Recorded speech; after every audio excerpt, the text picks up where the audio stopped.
बच्चों ध्यान से देखिए, ये क्वेश्चन नंबर 10th मतलब कि 10वां क्या कह रहा है, ध्यान से देखिए। सिद्ध कीजिए कि किसी बाह्य बिंदु से किसी वृत्त पर खींची गई स्पर्श रेखाओं के बीच का कोण, स्पर्श रेखाओं के बीच का कोण स्पर्श बिंदुओं को मिलाने वाले रेखाखंड के द्वारा केंद्र पर अंतरित कोण का समपूरक होता है। केंद्र पर अंतरित कोण का समपूरक होता है। क्वेश्चन को दोबारा समझ लीजिए, क्या करना चाह रहे हैं अच्छे से समझ लीजिए। इनकी इच्छा क्या है सिद्ध करने की, ठीक है ना बच्चों। क्वेश्चन की ये मान लीजिए बच्चों कह रहे हैं वृत्त, मतलब कि एक वृत्त है, ठीक है ना। कह रहे हैं कोई बाह्य बिंदु लीजिए, चाहे इधर से ले बच्चों, चाहे इधर से, कहीं से भी ले, कोई दिक्कत नहीं। तो जब बाह्य बिंदु से स्पर्श रेखा खींच रहे हैं ना, टेंजेंट लाइन ड्रा कर रहे हैं,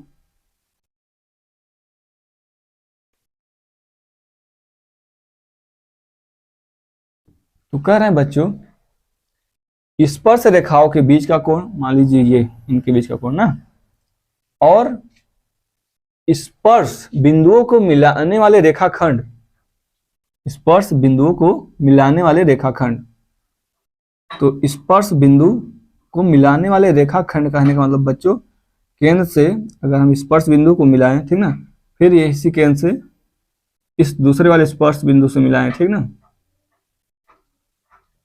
स्पर्श बिंदुओं को मिलाने वाले रेखाखंड, इन स्पर्श बिंदु को मिला दे रहा है ना ये रेखाखंड, ये जो रेखाखंड है, ये वाला रेखाखंड और ये वाला स्पर्श बिंदुओं को मिला रहा है।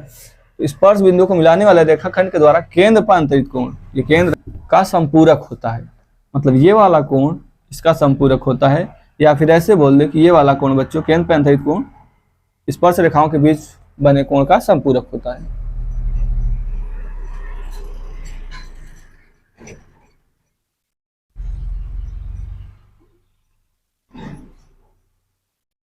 बच्चों इसका नाम ए दे दिए, इसका नाम पी और इसका नाम क्यू, और केंद्र का नाम दे दे बच्चों ए, ओ, ठीक ना, सेंटर का नाम।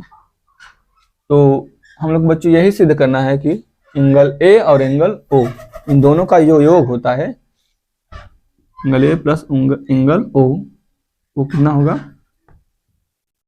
180। संपूरक का मतलब बच्चों 180 होता है। तो देखा जाए बच्चों तो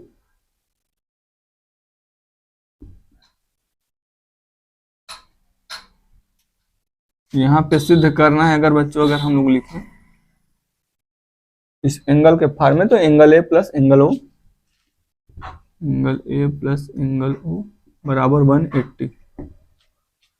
और बच्चों हम लोग जानते हैं, वी नो दैट, हम जानते हैं कि एंगल ए और एंगल क्यू और angle O plus angle P, इन सबका योग जो होगा कितना होगा 180, क्योंकि चतुर्भुज के चारों अंतःकोणों का योगफल सारी बच्चों 180 नहीं 360 होगा, ठीक।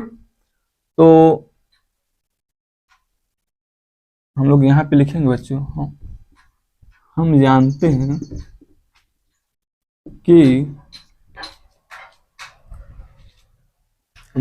कि angle A plus angle Q और angle O plus angle P, इन सब का मान बच्चों चारों कोणों का योगफल 360 होगा, ठीक। तो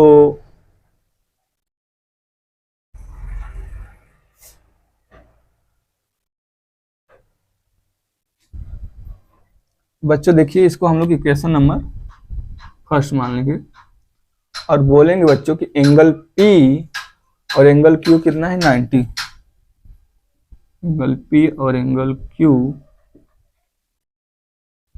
का मान 90 डिग्री है। अगर रीजन भी लिखना हो बच्चों तो लिख सकते हैं हम लोग, और लिखेंगे ही बच्चों, रीजन तो देना पड़ेगा ना, 90 कैसे हो गया, क्योंकि प्रमेय 10.1 कहती है, क्योंकि प्रमेय 10.1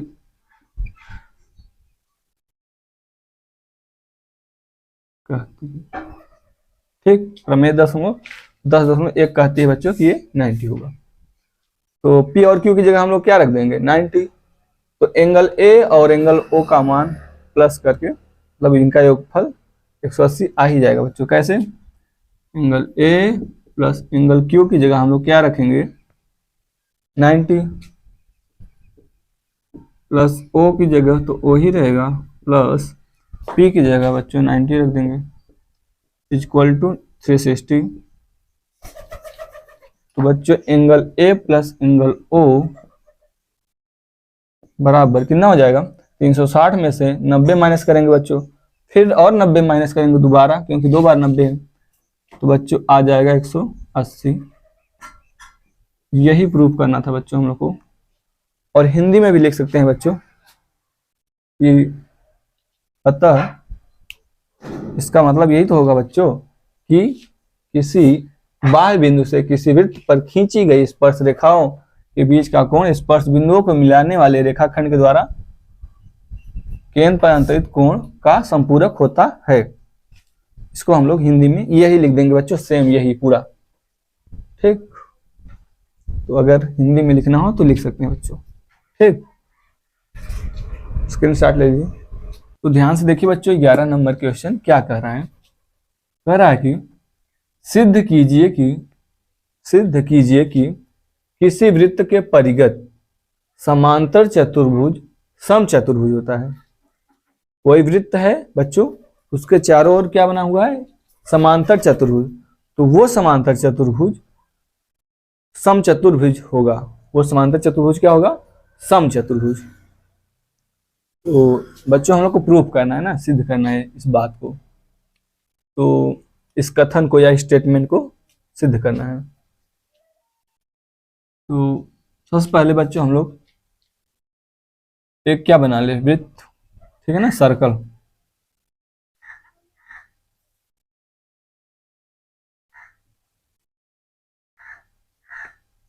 ये बच्चों हम लोग एक वृत्त बना लिए, ठीक।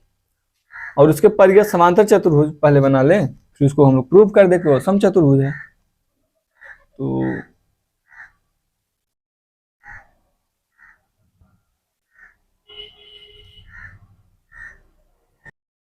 स्पर्श बिंदु हो गए 4 ना भाई, 4 जगह टच कर रहा है तो स्पर्श बिंदु हो गए, टेंजेंट पॉइंट, ठीक ना। और स्पर्श रेखाएं भी है। तो चतुर्भुज का नाम बच्चों हम लोग ABCD रख दे रहे हैं, ABCD। और जो स्पर्श बिंदु है ना उनका नाम PQRS रख दे रहे हैं, PQRS। तो बच्चों जो दिया है पहले हम लोग वो लिख लेंगे, गिवन पॉइंट, ठीक है ना।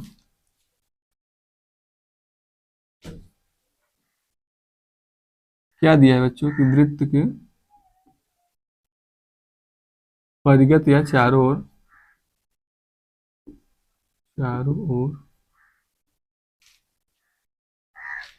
ABCD चतुर्भुज, ABCD समांतर चतुर्भुज है।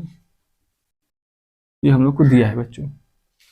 अब समांतर चतुर्भुज है तो इसका मतलब उसकी आमने सामने भुजाएं क्या होंगी बराबर, अर्थात AB जो भुजा है वो CD क्या है बराबर, और BC जो है AD के बराबर है बच्चों, ठीक है ना। समांतर चतुर्भुज में क्या होता है आमने सामने भुजाएं परस्पर समांतर एवं बराबर भी होती हैं बच्चों। तो हम लोग लिख सकते हैं कि AB बराबर CD। अब देखिए बच्चों यहाँ पे पैरेलल होने से हम लोग को कोई फायदा नहीं मिलेगा। तो जो पैरेलल भी है हम लोग जानते हैं बट लिखेंगे नहीं, कोई मतलब नहीं, ठीक है। AB बराबर CD और BC बराबर AD, BC AD के बराबर। इसको इक्वेशन नंबर हम लोग बच्चों 1 मान लेंगे दोनों को मिलाकर, ठीक ना। और इसमें तो सिद्ध करना है कि ABCD जो समांतर चतुर्भुज है वो समचतुर्भुज है, समचतुर्भुज भी है। इसका मतलब सिद्ध करने हम लोग लिखेंगे, सिद्ध करना है चतुर्भुज या ऐसे बच्चों समांतर चतुर्भुज ए बी सी डी एक सम चतुर्भुज।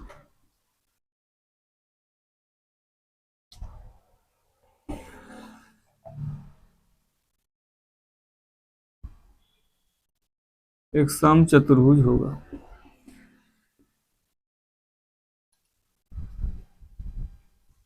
अब देखिए बच्चों ध्यान से, वो हम लोग सिद्ध करेंगे।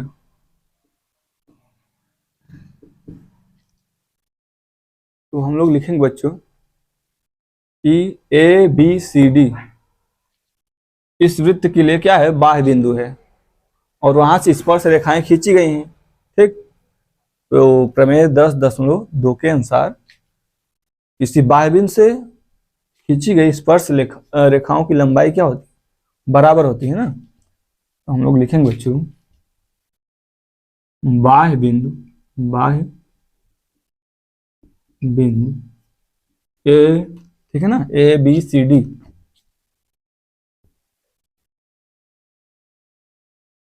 के लिए प्रमेय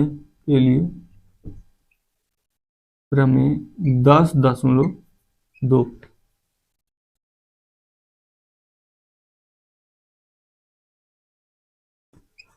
अप्लाई करने पर या लगाने पर, ठीक है, इस प्रमेय को लगाने पर बच्चों हम लोग क्या मिलेगा, अगर ए बिंदु पर लगाएं प्रमेय 10.2 को तो एपी बराबर क्या मिलेगा बच्चों, एएस। एपी बराबर एएस। ठीक बच्चों, इसको इक्वेशन नंबर 2 मान ले बच्चों। फिर और क्या होगा, बी बिंदु के लिए बीपी बराबर बीक्यू, बीपी बराबर बीक्यू। इक्वेशन नंबर इसे बच्चों 3 मान लें। और बच्चों ध्यान से देखिए, सी बिंदु के लिए हम लोग सी आर बराबर सी क्यू लिखेंगे। अब देखिए बच्चों, हम लोग को ऐसे सेटिंग्स करना है कि देखिए एपी बीपी में जुड़ेगा तो क्या बन जाएगा, ए बी, ठीक ना। ऐसे ही हम लोग सी आर में आर डी या डी आर जोड़े तो सी डी बन जाएगा। इस प्रकार से हम लोग को लिखना पड़ेगा। अगर इधर बाएं का दाएं, दाएं का बाएं कर देंगे तो फिर सेटिंग करने में बच्चों क्या होगी, प्रॉब्लम आएगी, ठीक ना। तो देखिए सी बिंदु के लिए हम लोग लगाएंगे तो पहले सी आर लिखे फिर सी क्यू। सी आर और सी क्यू आपस में बराबर हैं, तो सी आर बराबर सी क्यू। इसे भी क्वेश्चन नंबर 4 मान लेंगे। फिर डी बिंदु के लिए डी आर बराबर डी एस, डी आर बराबर डी एस। इसे क्वेश्चन नंबर 5 मान लेंगे, ठीक ना।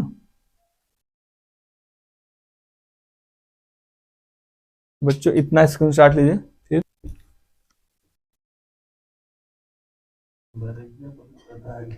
इनको जोड़ने से बच्चों कैसे जोड़ेंगे, लेफ्ट का लेफ्ट से और राइट का राइट से।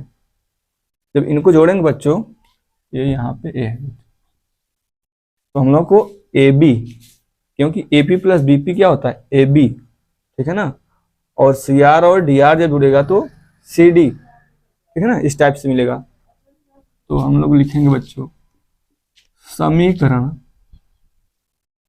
2 प्लस समीकरण 3 प्लस समीकरण 4 प्लस समीकरण 5।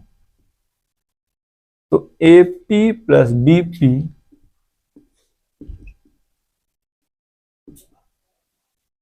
सी R plus D are,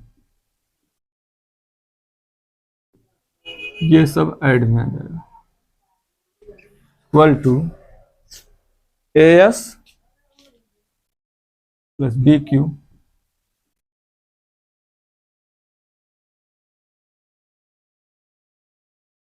C Q plus D S.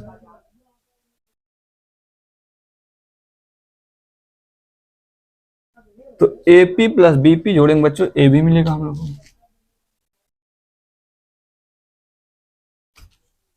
और C R plus D R जब को बच्चों जब ऐड करेंगे तो सी डी होगा equal to A S plus B Q.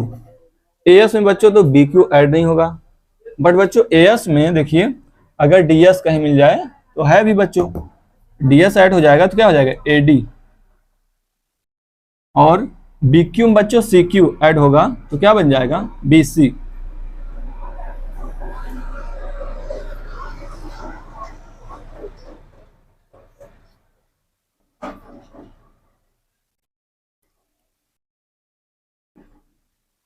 देखिए बच्चों ए बी प्लस, बच्चों हम लोग सी डी की जगह क्या लिख सकते हैं ए बी, वैसे ही समीकरण एक से हम लोग लिख सकते हैं कि सी डी बराबर ए बी। बच्चों स्क्रीन शॉट लिए होंगे उसमें समीकरण एक में लिखा होगा ए बी बराबर सी डी, क्योंकि समांतर चतुर्भुज हम लोग को ऑलरेडी बोले हैं कि ये है, उसमें आमने सामने भुजाएं बराबर होती हैं, तो हम लोग सी डी की जगह क्या लिख सकते हैं बच्चों ए बी। एक ए बी पहले से था ऑलरेडी इसमें, और बच्चों ए डी लिख लेंगे हम लोग, ठीक है ना सारी बच्चे A D plus B C की जगह भी हम लोग बच्चों ए डी लिख सकते हैं समीकरण एक के माध्यम से। यहां पे हम लोग लिख सकते हैं ब्रैकेट में समीकरण एक से बाय इक्वेशन फर्स्ट, ठीक। तो ए बी ऐड करेंगे बच्चों टू ए बी हो जाएगा, ए डी ऐड करेंगे टू ए डी हो जाएगा, टू बच्चों क्या हो गया कैंसिल,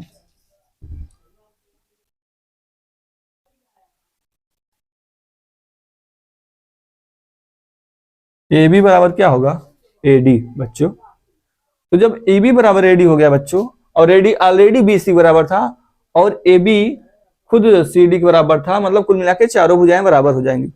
अब जब चारों भुजाएं बराबर हो जाएंगे बच्चों हो जाएंगी तो हम लोग इसको बोल सकते हैं क्या समचतुर्भुज। तो हम लोग यहाँ पे बोलेंगे बच्चों चूंकि ए बी बराबर सी डी बराबर सॉरी बच्चों ए बी बराबर बी सी, चारों बराबर करना है ना, ए बी बराबर बी सी बराबर सी डी बराबर डी ए या फिर ए डी, इसलिए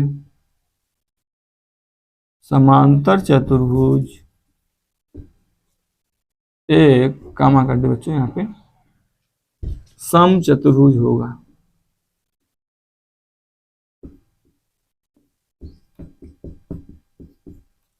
ठीक है ना बच्चों, ये इस प्रकार प्रूफ हो गया। तो बच्चों इसका स्क्रीनशॉट ले लीजिए। 4 सेंटीमीटर त्रिज्या वाले एक वृत्त के परिगत एक त्रिभुज एबीसी इस प्रकार खींचा गया है कि रेखाखंड बीडी और डीसी जिनमें स्पर्श बिंदु डी द्वारा बीसी विभाजित है। ये बीसी जो रेखाखंड है बच्चों बिंदु डी द्वारा क्या है दो पार्ट में डिवाइड की गई है, विभाजित की गई है, कि लंबाइयां क्रमशः 8 सेंटीमीटर और 6 सेंटीमीटर है। तो बीडी की जो माप है बच्चों वो 8 है और जो सीडी है वो 6 है, क्योंकि क्रमशः बोला है। यहाँ पे देखिए बीडी पहले बोला है डीसी बाद में। तो भुजाएं ए बी और ए सी, भुजा जो ए बी है बच्चों ये और भुजा ए सी, ये हम लोग को निकालना है बच्चों। तो हम लोग करेंगे बच्चों इसका सॉल्यूशन हल। देखिए बच्चों ध्यान से पहले आकृति में समझिए, हम लोग को आकृति दी गई है, ठीक ना।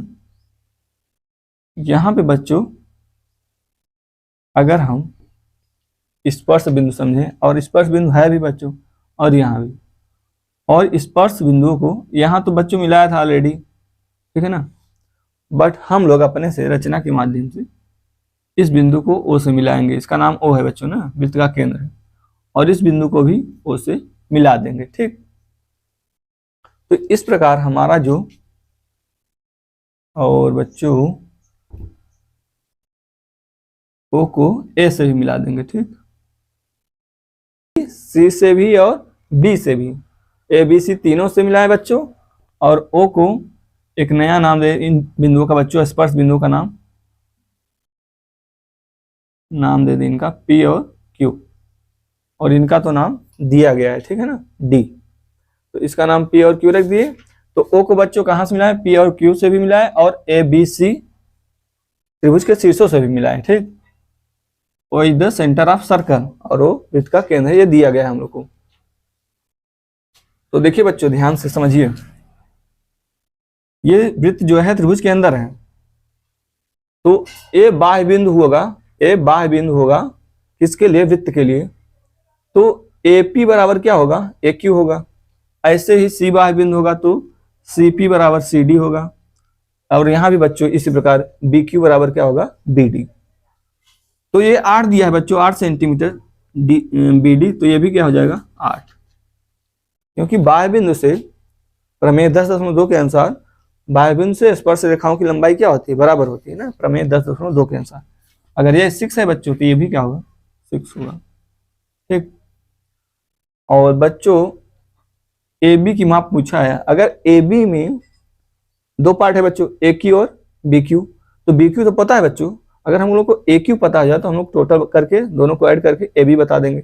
इसी प्रकार यदि बच्चों इतना पता है पी सी, ए पी पता हो जाए, तो बच्चों अगर हम लोग एक्स माने ए क्यू को, तो ए पी भी क्या होगा एक्स, क्योंकि स्पर्श रेखाओं की लंबाई बराबर होगी बाह्य बिंदु से वृत्त पर डाले गए या खींचे गए स्पर्श रेखाओं की लंबाई बराबर होगी। तो हम लोग यहाँ पे मान लेंगे बच्चों, माना बाह्य बिंदु ए के लिए, माना बाह्य बिंदु बी के लिए प्रमेय 10.2, यही प्रमेय लगा देंगे बच्चों बाह्य बिंदु ए के लिए। बच्चों सारी बाह्य बिंदु ए के लिए, तो ए पी बराबर क्या होगा, ए क्यू, ए पी बराबर ए क्यू। और इसको बच्चों हम लोग कितना मान लें, ए पी बराबर ए क्यू, दोनों बराबर है, और इनको एक्स मान लेते हैं हम लोग। ठीक, तो 6 कैसे आए बच्चों, पता है ना, इसके अनुसार ये 6 हो गई ये, और ये 8, इसके अनुसार ये 8 हो गया। ठीक है ना। तो अब हम लोग बच्चों क्या करेंगे, देखिए एक बार त्रिभुज ए ओ सी, ठीक है ना, ये त्रिभुज जो इस तरफ बन रहा है बच्चों ए ओ सी, ध्यान से देखिए ए ओ सी, ये वाला त्रिभुज, और त्रिभुज नीचे वाला बच्चों ध्यान से देखिए सी ओ बी, सी ओ बी, और त्रिभुज ए ओ बी, ए ओ बी। ठीक है ना बच्चों। इन तीनों त्रिभुजों का हम लोग क्या निकालेंगे बच्चों, एरिया, मतलब कि क्षेत्रफल। क्या निकालेंगे, क्षेत्रफल। और तीनों त्रिभुजों का क्षेत्रफल क्या कर देंगे बच्चों, निकाल करके ऐड कर देंगे या फिर जोड़ देंगे। ठीक, तो हमें टोटल एरिया ऑफ ट्रायंगल निकल जाएगा, त्रिभुज एबीसी का संपूर्ण क्षेत्रफल निकल जाएगा। तो हम लोग बच्चों यही करेंगे, पहले जो इसमें छोटे छोटे ट्रायंगल हैं, ठीक है ना, एकदम छोटे नहीं बच्चों, जो मीडियम के हैं, ए ओ सी और सी ओ डी और सी ओ बी और ए ओ बी बच्चों, इनका हम लोग एरिया निकालते हैं। और इनका जब एरिया निकालेंगे बच्चों तो यही अप्लाई करेंगे फार्मूला, 1/2 गुणित आधार गुणित ऊंचाई, दैट टाइम, इस समय, ठीक है ना बच्चों, दिस टाइम। और तो 1/2 गुणित आधार, आधार इस सब के लिए बच्चों क्या है, इनकी भुजा रहेंगी, ठीक है ना, इस त्रिभुज के लिए ये रहेगा, इस त्रिभुज के लिए ये, इस त्रिभुज के लिए। बट ऊंचाई का जो काम करेंगे बच्चों, जो वृत्त की त्रिज्या है, अब वृत्त की त्रिज्या हम लोग को दिया है कितना बच्चों, 4 सेंटीमीटर। तो यहाँ पे हम लोग लिख सकते हैं बच्चों कि वृत्त की त्रिज्या बराबर 4 सेंटीमीटर। तो हम लोग बच्चों निकाल रहे हैं त्रिभुज ए ओ सी का क्षेत्रफल, ए ओ सी का क्षेत्रफल बराबर 1/2 गुणित आधार गुणित ऊंचाई, 1/2 बच्चों गुणित आधार, आधार एसी है बच्चों, टोटल एसी गुणित ऊंचाई बच्चों वही त्रिज्या का काम करेगी, वृत्त की त्रिज्या है, इस त्रिभुज के लिए ऊंचाई का काम करेगी, ओपी जिसका नाम है। तो ध्यान से देखिए बच्चों, एसी, एसी जो है बच्चों x प्लस कितना है 6, क्योंकि इसको ऐड करेंगे ना x और 6, अलग अलग माप जो है एपी और पीसी का। तो 1/2 और x प्लस 6 इंटू में और ओपी बच्चों की त्रिज्या है वो 4 है, तो इंटू 4 इंटू या फिर गुणा कुछ भी करें, तो 2 दूना बच्चों क्या हो गया 4। तो हम लोग इसको लिख सकते हैं कितना 1/2, सॉरी 1/2 नहीं बच्चों, क्योंकि 2 से 2 कैंसिल हो गया, 2 2 या 4 कर दिए ना, तो 2 ब्रैकेट में x+6 इतना बच्चों। और एक प्रकार से जो इसका यूनिट होगा बच्चों सेंटीमीटर ही होगा, क्योंकि ये सेंटीमीटर ना, इसको हम लोग जहाँ x माने हैं वहाँ पे x सेंटीमीटर मान सकते हैं। एओसी का अब त्रिभुज सीओ बी का नंबर है बच्चों, त्रिभुज सीओ बी का क्षेत्रफल बराबर 1/2 गुणित आधार, इसके लिए आधार बच्चों क्या होगा सी बी, जिसको हम लोग डायरेक्ट क्या लिख सकते हैं बच्चों 6+8 मतलब कि 6+8, ये दोनों ऐड हो जाएगा ना, गुणित ऊंचाई, ऊंचाई बच्चों इसके लिए भी त्रिज्या ही रहेगी, और त्रिज्या जो कि 4 है, तो यहाँ पे हम लोग बच्चों लिख सकते हैं 2 दूना 4 और 4 14, 14 दूना बच्चों 28 सेंटीमीटर का स्क्वायर। सारी बच्चों ये एरिया है ना, तो यूनिट क्या होगा स्क्वायर होगा, जो भी होगा मतलब सेंटीमीटर होगा सेंटीमीटर का स्क्वायर, मीटर होगा तो मीटर का स्क्वायर।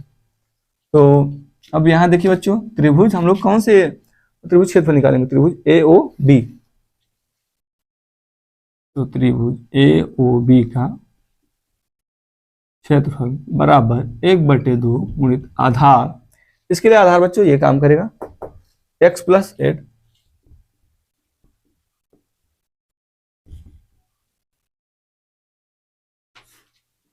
गुणित ऊंचाई बच्चों क्या है त्रिज्या ही रहेगी 4, 2 2 जा 4, ठीक ना, तो 2 ब्रैकेट में x+8 सेंटीमीटर का स्क्वायर, ये इसकी एरिया हो गई। तो हम लोग बच्चों क्या बोल सकते हैं, इसलिए त्रिभुज ए बी सी का क्षेत्रफल अगर निकालना हो तो तीनों का एरिया क्या कर देंगे ऐड कर देंगे, तो पहले वाली की एरिया इतना है बच्चों, ठीक है ना 2, सारी बच्चों यहाँ पे डायरेक्ट हम लोग मल्टीप्लाई करते हैं, 2 का x में करो 2x, 2 छंग 12, फिर दूसरे का देखिए बच्चों 28 है ही, 28 लिख लेंगे, फिर तीसरे में बच्चों 2x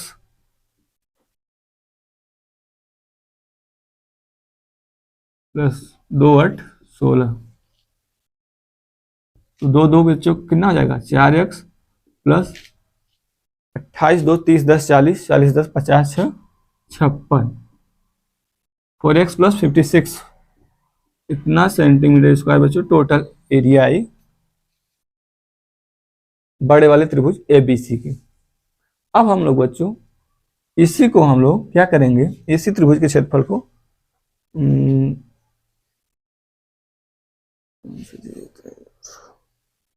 हाँ बच्चों हम लोग त्रिभुज ए बी सी के क्षेत्रफल को हेरोन के सूत्र के द्वारा निकालेंगे ना, हेरोन के सूत्र से, और उस तरीके से निकाल करके और ये इधर निकाले हैं बच्चों इस तरीके से, दोनों का कंपेयर कर देंगे, ठीक है ना, तो हमको x का मान पता हो जाएगा, जैसे ही x पता होता है तो बी और AC की लंबाई बता देंगे बच्चों, ठीक है ना। तो हम लोग जानते हैं बच्चों कि हेरोन के सूत्र में त्रिभुज का क्या होता है अर्ध परिमाप, तो पहले हम लोग परिमाप निकाल के उसका क्या कर दें आधा बच्चों, तो अर्ध परिमाप निकल जाएगा, या फिर डायरेक्ट निकाले बच्चों की यस बराबर यहाँ पे हम लोग लिख सकते हैं त्रिभुज का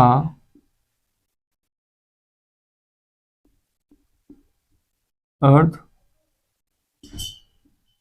परिमाप S इक्वल टू इनकी भुजाओं का योग बटे 2 मतलब आधा। तो बच्चों इनकी भुजाएं क्या क्या है, पहली भुजा जो है AC है, या फिर आगे पीछे हम लोग बोल सकते हैं, कोई जरूरी नहीं बच्चों कि इनको ही फर्स्ट लिया जाए, तो AC बच्चों x+6 है, और BC या CB बच्चों कितना है 6+8 है,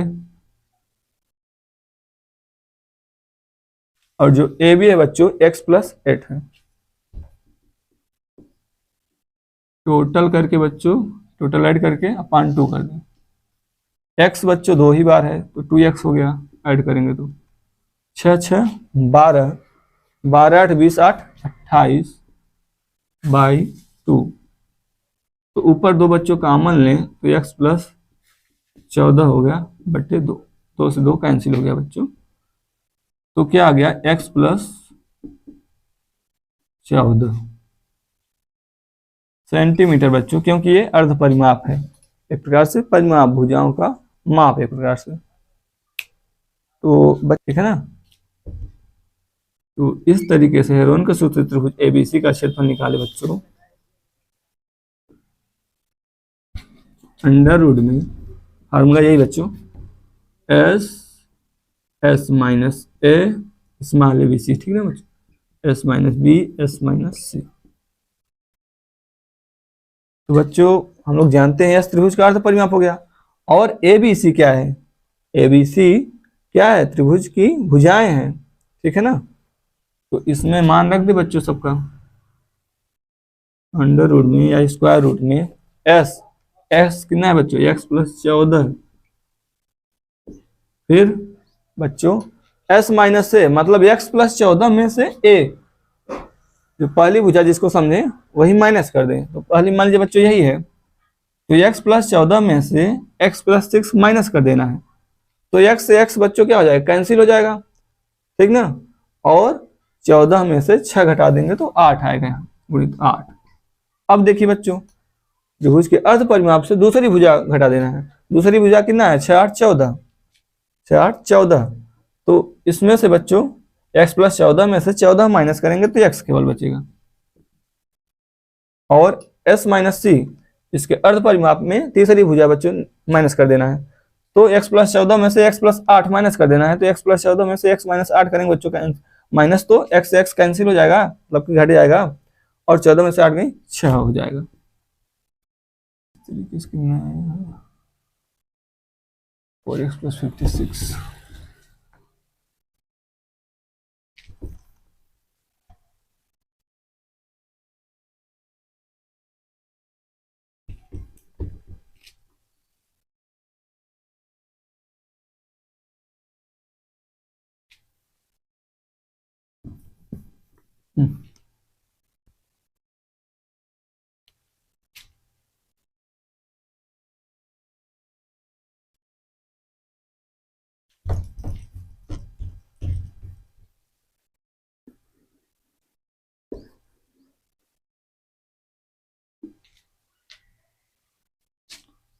तो बच्चों ध्यान से देखिए, हम लोग जब दोनों पक्षों बराबर करेंगे, सारी दोनों तरीके से निकाले गए त्रिभुज क्षेत्रफल को जब बराबर करेंगे तो क्या मिलेगा हम लोग को, 4x प्लस 56 मतलब कि 4x प्लस 56 एक वाले में था बच्चों, जो नॉर्मल तरीके से निकाले हैं। और हेरोन के सूत्र से जो निकाले बच्चों क्या है, अंडर रूट में x प्लस 14 गुणित 8 गुणित x गुणित 6 गुणित 8 गुणित x गुणित 6। तो यहाँ पे बच्चों ध्यान से देखिए, कुछ कॉमन है, 4 कॉमन है, तो x प्लस 4, अगर बच्चों हम लोग 4 कॉमन लिए तो यहाँ 14 बचेगा, क्योंकि 14 चौका 56 होता है, बराबर अंडर रूट में x प्लस 14 गुणित 8 गुणित 6 गुणित x। तो ध्यान से देखिए बच्चों, इस तरफ करड़ी है, तो करड़ी हटाने का सबसे बेस्ट तरीका बच्चों, हम लोग क्या करेंगे, दोनों पक्षों का वर्ग कर देंगे, स्क्वायरिंग बोथ साइड, ठीक ना, दोनों पक्षों का वर्ग करने पर। तो वर्ग करेंगे बच्चों, इधर क्या लग जाएगा, स्क्वायर, तो 4 का स्क्वायर बच्चों क्या हो जाएगा, 16, ठीक है ना, और x प्लस 14 का स्क्वायर हो जाएगा, और इधर स्क्वायर से करड़ी कैंसिल हो जाएगी या फिर हट जाएगी बच्चों। तो बचा क्या, जो करड़ी में था वही बचेगा, x प्लस 14 गुणित 8 गुणित x गुणित 6। x प्लस 14 बच्चों इस तरफ 2 बार है मल्टीप्लाई में, यहाँ पर एक ही बार है, तो एक बार से इधर का एक बार कैंसिल हो गया बच्चों, है ना। जब इसको काटेंगे बच्चों, इसकी घात से काट देंगे, इसका मतलब एक ही बचा है x प्लस 14, ठीक। और तो x प्लस 14 बच्चों इधर 16 है ना बच्चों, हम लोग एक काम करें यहाँ पे मल्टीप्लाई में बच्चों, 8 एक 8, 8 दूना 16, फिर 2 का इसमें क्या कर दे बच्चों, गुणा कर दे ब्रैकेट में ना, तो 2 का x में गुणा करेंगे 2x, 2 का 14 में गुणा बच्चों, 2 चौक 14 में 28, ठीक है ना, 2 14 में 28, फिर 6 का x में मल्टीप्लाई बच्चों क्या हो जाएगा 6x, तो 6x में से 2x माइनस करें बच्चों इधर लाके, तो 4x बचेगा, और इधर 28 है बच्चों, तो 4 सत्ते कितना है बच्चों 28, इसका मतलब x का मान कितना आ गया बच्चों 7 सेंटीमीटर, x का मान कितना है बच्चों 7 सेंटीमीटर। तो ए बी का मान पूछा था बच्चों और ए सी का, तो ए बी कितना हो जाएगा x प्लस 8, मतलब 7 और 8 को ऐड कर देंगे, तो ए बी का मान बच्चों x प्लस 8 है, तो मतलब 7 8 कितना हो जाएगा 15 सेंटीमीटर, ये ए बी का मान हो गया बच्चों। इसी प्रकार से हम लोग क्या निकाल सकते हैं बच्चों, ए सी का भी मान, x प्लस 6 है इसमें, मतलब कि 7 6 13, तो ए सी बराबर x प्लस 6, मतलब कि 7 6 13 सेंटीमीटर।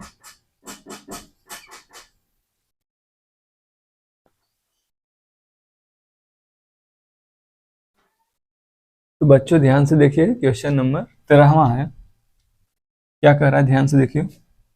सिद्ध कीजिए कि वृत्त के परिगत बनी चतुर्भुज की आमने सामने की भुजाएं केंद्र पर संपूरक कोण बनाती हैं, केंद्र पर संपूरक कोण बनाती हैं।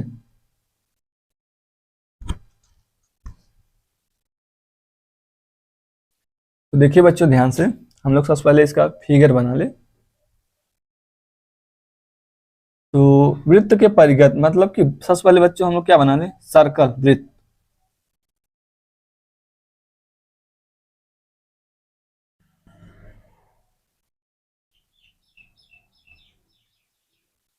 तो बच्चों ये हम लोग का वृत्त बन गया, ठीक ना, इसका सेंटर हो गया ये, और इसके चारों ओर क्या बनाना है बच्चों, परिगत मतलब चारों ओर चतुर्भुज बनाना है।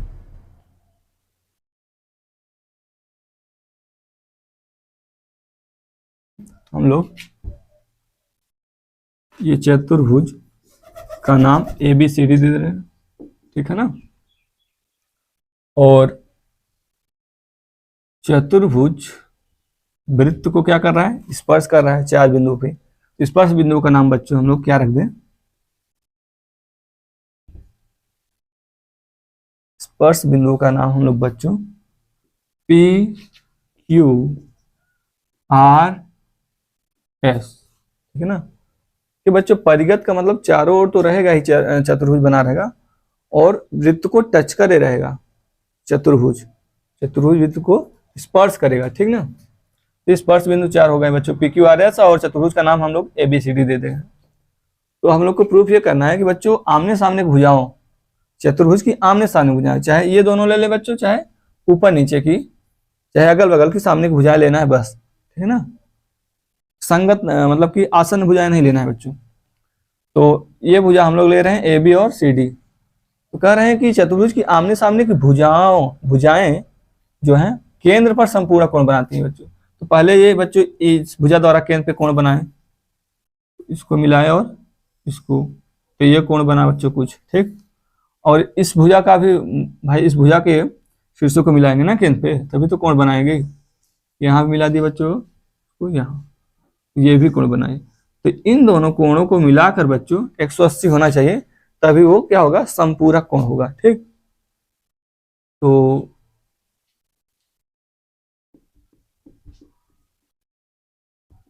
अगर बच्चों हम लोग लिखना हो गिवन में या दिया हुआ है क्या,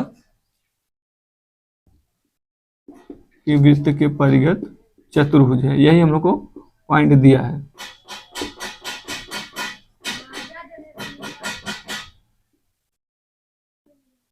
ठीक है ना, और सिद्ध जो करना है बच्चों वो देख ही रहे हैं, ठीक है ना, फिर से दोबारा लिखने से कोई मतलब नहीं, ठीक ना, यही सिद्ध करना है कि केंद्र पर संपूरक कोण बना रही है, या फिर अगर हम लोग बच्चों 60 में लिखना चाहें,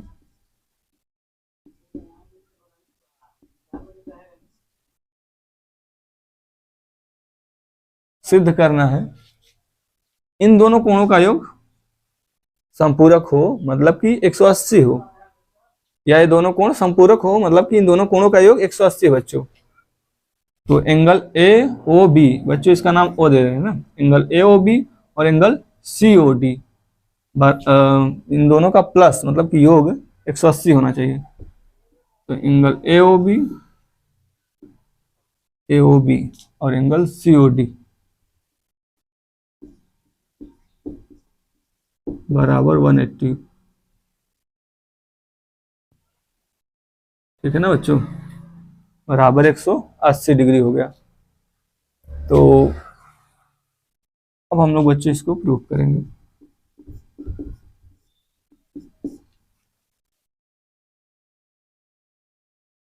देखिए बच्चों, हम लोग केंद्र O को जो स्पर्श बिंदु है, स्पर्श रेखाओं का या वृत्त का स्पर्श बिंदु है, उन सभी को मिलाएंगे बच्चों। इससे ये मिला दिए, ठीक है ना, और इससे ये मिला दिए। सभी चारों स्पर्श बिंदुओं से वृत्त के केंद्र O को बच्चों हम लोग मिलाएंगे, ठीक है ना। और सब ये एंगल जो छोटे छोटे भाई त्रिभुज बने हैं यहाँ पे, तो केंद्र पर कोण अंतरित कर रहे हैं ना, तो त्रिभुज, तो सबके एंगल, सब एंगल जो है बच्चों सभी का नाम दे देंगे हम लोग। 1 2 3 4 5 6 7 8। और बच्चों ध्यान से देखिए, जो त्रिभुज ये है इसका नाम OSD, ठीक है ना, और ये वाला त्रिभुज बच्चों ODR। तो ये दोनों त्रिभुज आपस में क्या है, सर्वांगसम है। ऐसे ही बच्चों ये दोनों त्रिभुज आपस में सर्वांगसम है, ये भी आपस में बच्चों, और ये भी सब क्या है, आपस में सर्वांगसम है। बट एक तो दिखाना पड़ेगा बच्चों, और इसी प्रकार तो हम लोग बोल सकते हैं, बट एक दिखाना पड़ेगा। मान लीजिए हम लोग दिखा देते हैं बच्चों इस त्रिभुज को, त्रिभुज O, ठीक है ना, OSD और ODR, त्रिभुज OSD, और या फिर हम लोग बोल सकते हैं बच्चों ORD, क्योंकि कांग्रुएंट जब बोलेंगे बच्चों तो फिर संगत के हिसाब से बोलना पड़ेगा। तो पहले से हम लोग ऑलरेडी बोलते हैं बच्चों। तो त्रिभुज OSD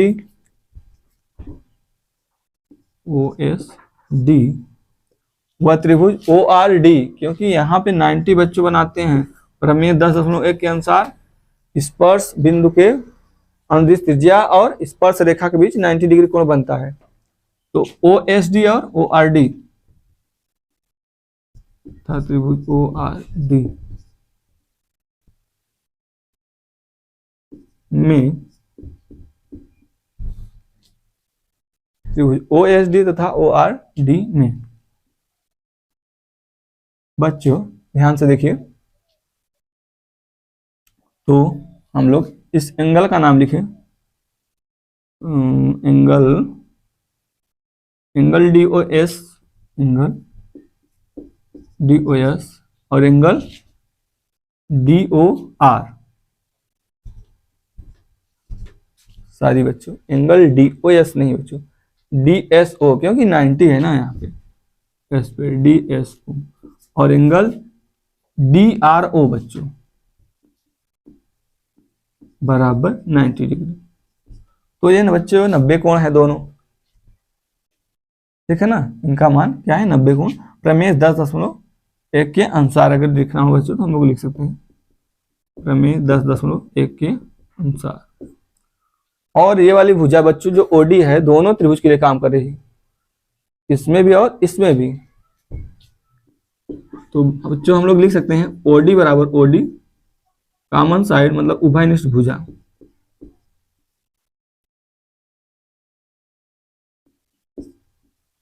उभयनिष्ठ भुजा।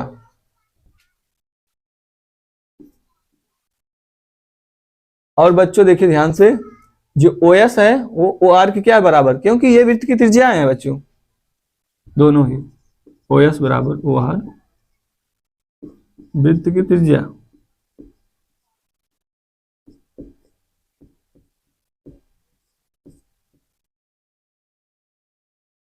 वृत्त की त्रिज्या, ठीक है ना बच्चों। अब देखिए ध्यान से आगे बच्चों, OS बराबर OR हो गया। अब हम लोग बोल सकते हैं कि ये दोनों त्रिभुज क्या है, सर्वांगसम है, लेकिन RHS की मतलब कि कसौटी से, RHS की कसौटी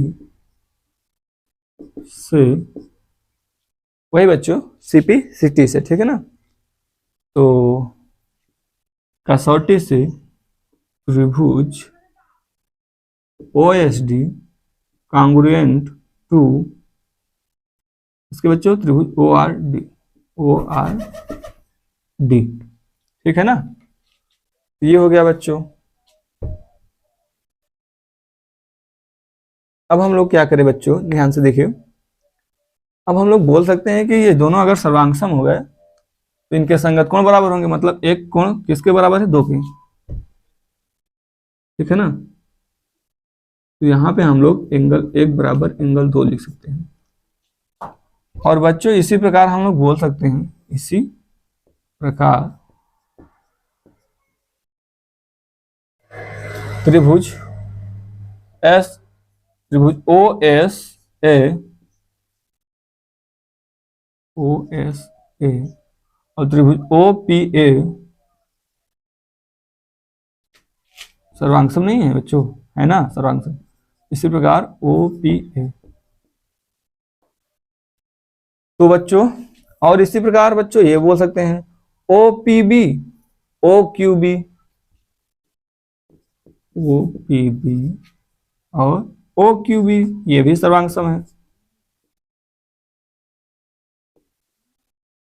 और बच्चों इस प्रकार हम लोग ये भी बोल सकते हैं, ये दोनों ORC OQC और OQC, ठीक है ना बच्चों, ये हो गया। तो बच्चों अगर ये भी त्रिभुज क्या है,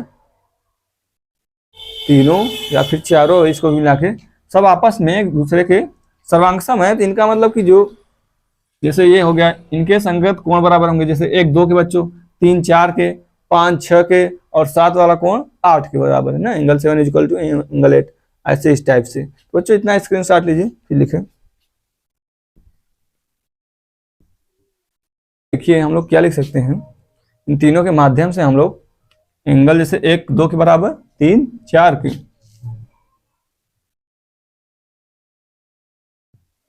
एंगल 5 बच्चों एंगल 6 के, ये 5 है बच्चों, एंगल 7 एंगल 8 के बराबर है।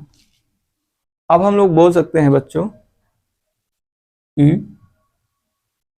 Angle 1 plus angle 2 plus angle 3 plus angle 4 plus angle 5 plus angle 6 plus angle 7 मतलब 7 प्लस एंगल 8 इक्वल टू 360। ये तो बच्चों हम लोग जानते हैं ना कि किसी एक बिंदु के चारों ओर जो पूरा कोण बनता है 360 होता है ना, ठीक है। बच्चों हम लोग इसको इक्वेशन नंबर फर्स्ट, इसको 2, सेकेंड मतलब इसको 3, ठीक है ना, तो 3, इसको 4। तो बच्चों इस प्रकार ये हुआ। तो बच्चों ध्यान से देखिए, समीकरण 1 2 3 4 का यूज करके हम लोग इस प्रोसेस को आगे बढ़ाएंगे, ठीक है ना। तो कुल मिला के बच्चों एंगल 1 की जगह हम लोग 2 लिख सकते हैं या फिर 2 की जगह 1 लिख सकते हैं, बट हम लोग को बच्चों वही लिखना है, क्या क्या लिखना है, 2 3 4 2 3 7 6 चाहिए हम लोग को, 2 3 7 6। इसका मतलब 2 को नहीं हटाना है, 1 को हटाना है। 1 की जगह क्या लिख सकते हैं बच्चों, 2 एंगल 2। एक बार एंगल 2 1 की जगह लिखे, एंगल 2 पहले से ऑलरेडी है तो इसको लिख देंगे। और बच्चों 3 को लिखना है ना, हाँ, तो एंगल 3 नहीं हटाना है। एंगल 4 का काम नहीं है बच्चों, देखिए ऊपर इतने में और इतने में ये होना चाहिए। एंगल 4 की जगह बच्चों हम लोग क्या लिख सकते हैं, एंगल 3 मतलब एंगल 3। और 5 बच्चों लेना है, नहीं लेना है।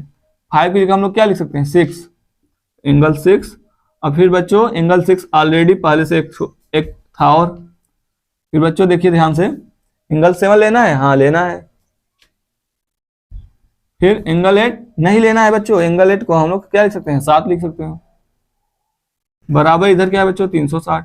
बच्चों सब 2 भी, 3 भी, 6 भी, 7 भी, 2 2 बार है, तो सबको ऐड करेंगे बच्चों। 2 एंगल 2, 2 एंगल 3, 2 एंगल 6, 2 टाइम्स है मतलब 2 2 बार, फिर 2 एंगल 7 बराबर 360 डिग्री, 360 डिग्री। तो बच्चों दो हम लोग क्या ले लेंगे common, angle 2 plus angle 3 plus angle 6 plus angle 7 equal to 360 degree. 2 से 360 काटेंगे बच्चों, आ जाएगा 180 डिग्री। और एंगल 2 और 3 को जोड़े बच्चों तो ये क्या मिलेगा, सीओडी, एंगल सीओडी। तो इसको बच्चों बाद में लिख लेते हैं। और 7 और 6 को जोड़े बच्चों तो एंगल एओबी मिलेगा, इसको हम पहले लिख लेते हैं। तो angle AOB plus angle COD बराबर, इधर कितना है बच्चों 180, इधर कितना है बच्चों 180। तो बच्चों हम लोग को यही दिखाना था कि किसी भी वृत्त के परिगत जो चतुर्भुज होता है उसकी आमने सामने की भुजाओं के द्वारा केंद्र पर अंतरित कोण जो होता है वो समपूरक होता है। मतलब कि यहाँ एक भुजा के तरफ बच्चों, एक भुजा की तरफ और दूसरी भुजा की तरफ, उनको मिला करके टोटल कोण कितना हो जाएगा 180।